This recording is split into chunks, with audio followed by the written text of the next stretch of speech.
I used to think lunges were a waste of time, unstable, awkward, and simply inferior to Bulgarian split squats in every way. But after experimenting with technique, I realized I was completely wrong. Done properly, lunges can be one of the most effective, joint-friendly ways to grow your legs. And here's how.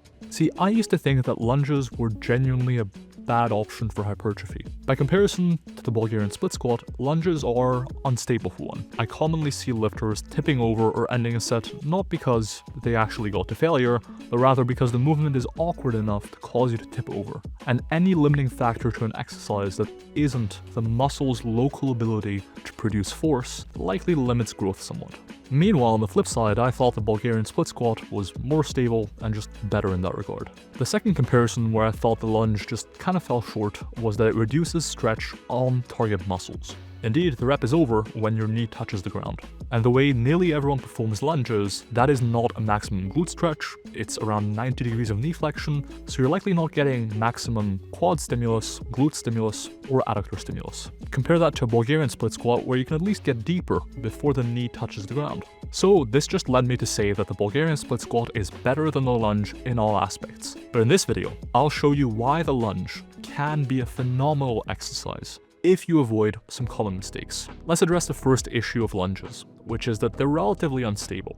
Now, I've gone on record saying that minor instability isn't a big deal, and I don't think it is, but if you're tipping over and it causes you to end the set, maybe that's not ideal. And the stability issue applies most heavily to walking lunges or stationary lunges performed with a barbell or two dumbbells. And oftentimes, that lack of stability causes people to tip over and end the set prematurely. There is a fix for this, and I'll get back to that in a moment. It's also worth noting that any effort you spend on staying stable and not tipping over might be taking away from how much you're able to focus on simply producing force. The second big mistake with lunges, especially walking lunges, is that they do reduce the stretch. The dynamics involved are variable, but generally, every rep is over when the knee touches the ground. And importantly, the third negative point is that lunges are kind of hard to modify.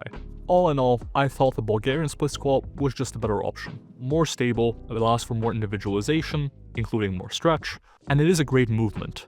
But there are a few downsides, which kind of made me think there might be something better out there over time. And if you want the training process handled for you, that's exactly what MyoAdapt is built for. MyoAdapt designs fully science-based programs that automatically adjust your volume, intensity, and exercise selection based on your performance and recovery. It also picks exercises that emphasize the stretch, and using length and partials with MyoAdapt is seamless. Just log it as you usually would. It's like having evidence-based coaching built right into your phone, using the same research I discuss in these videos. If you want to train smarter, make consistent progress, and finally see measurable results week to week, download MyoAdapt using the link in the description and use code WOLF for a free 2-week trial. If you prefer a more personal touch, I also offer one-to-one coaching, where I'll personally oversee your training, nutrition, and progress adjustments. You can book a call below, spots are limited. And lastly, shout out to Rascal Apparel for supporting the channel. I wear their gear in almost every session. It's durable, comfortable, and actually looks good outside the gym too. Use code WOLF at checkout through the link below to support the channel and grab a discount. First, the rear leg can get uncomfortable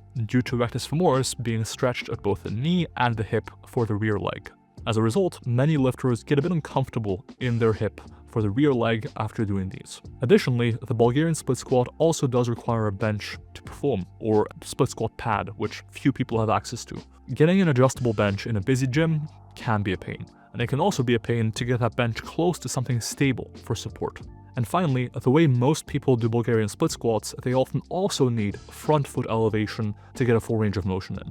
But the way I perform lunges now has honestly solved all of those concerns for me. Here's my preferred way to do lunges. First, find something to hold on to for stability. A power rack is ideal, but anything stable will do. Put the dumbbell down. Next, get into a split squat position. Squat down into a deep lunge. Next, keep pushing your rear foot back until you reach an ass to grass position, with your hamstring pressed against your calf. As you come down, push your knee way forward for more quad emphasis, or focus on hip flexion for more glute emphasis. Next, grab the dumbbell on the contralateral side only. Using only one dumbbell on the contralateral side will allow you to use one hand for support. This will make the movement more stable and reduce any tipping concerns. Next, grab the dumbbell and go. I personally really enjoy doing length and partials on these. They feel a bit more stable and smooth as opposed to 4 range of motion reps, as it's effectively a straight up and down motion and makes it easier to hold on to something.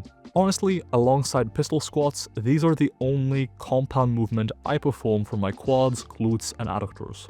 Because this exercise only requires a single dumbbell, it tends to be very time efficient. Just like the pistol squat, because there's minimal spinal compression or force transfer through your torso, bracing isn't that important. That allows for your breathing to be a bit more flexible. So I generally breathe in and out freely throughout the eccentric and then only brace during the concentric. You can try these in the 5 to 12 rep range with around 2 minutes of rest between sets and no rest between legs. When I've spoken about this exercise to other lifters, there's a few things people commonly bring up. First, why only use one dumbbell? Loading it only on the contralateral side allows you to use your remaining hand for stability support. Second, while some lifters might think that a single dumbbell isn't heavy enough for them, trust me, especially if you perform lengthened partials and go as deep as possible, you likely won't need to use that much weight. I have a decently strong set of legs. I've squatted around 440 for 10 high bar, I've deadlifted close to 600 pounds for reps, and the heaviest I've been able to go is around 100 pounds for a dumbbell for a set of like 6 or 7 reps. So for most people, even if your dumbbells only go up to around 100 pounds, chances are you'll be okay. The second thing some lifters struggle with is being out of breath from single leg movements. And so they oftentimes don't want to try this variation. But honestly, this movement is way better than most when it comes to that. As I mentioned earlier, because you don't really need to brace that much, you can breathe in and out freely, especially during the eccentric phase. This means you get way less out of breath from doing a set of this exercise. As a result, you can go from the left side to the right side with minimal rests oftentimes. That's the video. Try this exercise out and let me know in the comments how it goes.